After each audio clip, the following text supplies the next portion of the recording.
Bon, salut frère moi. Yon la fois encore moi venu pour m'expliquer nous qui genre de travail me préparé pour me faire mon nom. Ça moi fait moi préparer une liste de références bibliques. Le livre de Louis II et que dans référence ça yo moi pral ba nous n'a capable gain yo la kay nous. Toujours tande yo. Parce que les moun poser nous questions sur côté nous avec parole ça yo sabbat de l'Éternel, jour de repos, 7e jour. Maintenant, nous sommes capables de faire genre de référence. Comme ça, nous avons mesure pour que nous soyons capables de dire un bagage capital nous pour demain. C'est comme ça que nous prêchons l'évangile. Mais comment on a fait? Écoutez bien. Référence biblique sur le sabbat de l'Éternel. Premièrement, on allait pour sabbat, on peut dire sabbat ou nouvelle lune. Ce sont des fêtes de l'Éternel. Mais comment l'expliquer? Il dit, moi te préparer texte ça, moi dire comme ça. Qui comprend l'Ancien Testament et le Nouveau Testament, traduit sur les textes originaux, hébreu et grec, par Louis II. On trouve le mot sabbat 108 fois dans la Bible. Écrit ça. Mot sabbat nous venons 108 fois dans la Bible. Nous venons 54 fois dans l'Ancien Testament et 54 fois dans le Nouveau Testament. Ça sont pièges que bon Dieu tend. Faut que nous portions en pile attention à ça. 54 fois dans l'Ancien Testament et 54 fois dans le Nouveau Testament. Maintenant, nous venons depuis dans l'Ancien Testament, nous venons depuis le livre Exode 16. Nous venons le dernier mot sabbat dans Amos 8. Exode 16 jusqu'à Amos 8, c'est le sabbat qu'a répété. Dans le Nouveau Testament, nous joignons dans Matthieu 12 jusqu'à Hébreu 4. Nous joignons pendant 54 fois encore le mot sabbat répété 108 fois dans la Bible.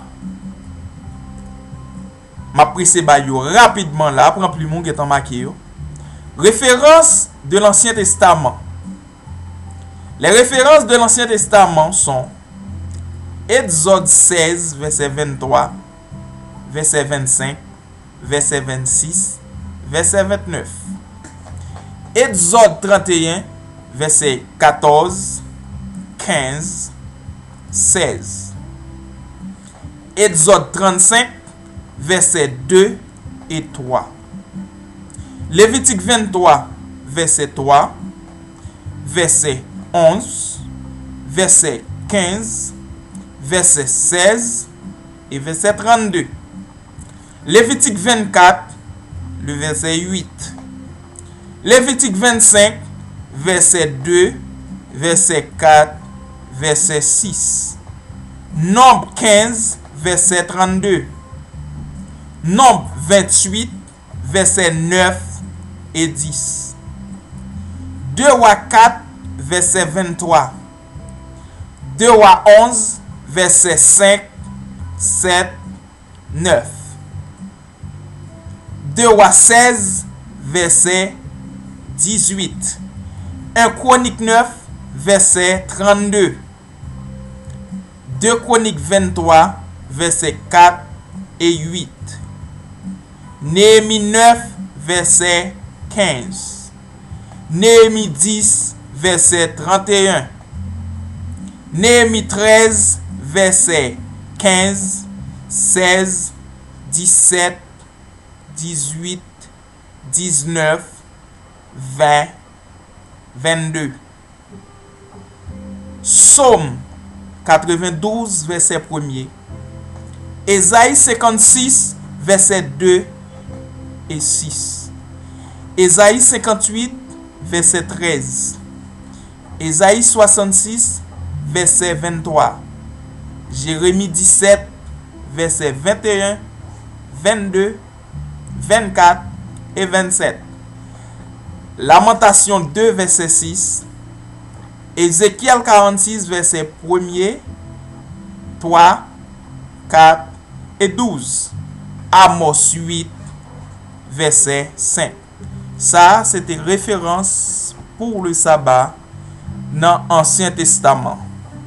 Dans le Nouveau Testament, on va approcher très rapidement. Dans le Nouveau Testament, nous jouons une référence pour sabbat, c'est dans Matthieu 12, verset 1er, 2, 5, 8, 10, 11 et 12. Marc 1er, verset 21. Marc 2, verset 23, 24, 27 et 28. Marc 3, verset 2 et 4. Marc 6, verset 2. Marc 15, verset 42. Marc 16, verset 1er. Luc 4, verset 16. Luc 4, verset 31. Luc 6, verset 1er, 2, 5, 6, 7 et 9. Luc 13, verset 10, 14, 15, 16. Luc 14, verset 1er, 3, 5. Luc 23, verset 54, 56.